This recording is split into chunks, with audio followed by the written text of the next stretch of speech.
It's a whole new world, and yeah, you're right. There are no books that came with Facebook or social media to say, hey, don't do this, don't do that. In this case, investigators tell us Vredenberg, who just turned 20 years old this week, scammed at least 3 victims in the Grayling area, pretending to be made-up undercover officer Josh Horvath on Facebook.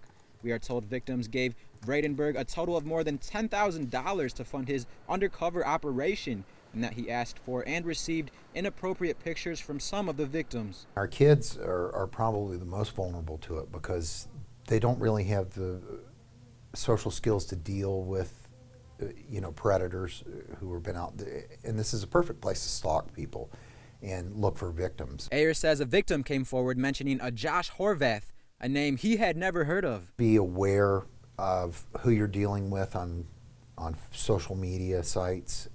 In general, who you're talking to, texting. You never know who's on the other end of the line. Investigators tell us Vredenberg has been using the Horvath identity since last summer and encourage any other victims out there to come forward. I'm glad that we were able to get involved, and hopefully we'll bring it to an end, and other victims out there will come forth, and because you know what, they're going to sit there. They need some closure too. It's not their faults. We want to let victims know not to be embarrassed to come forward.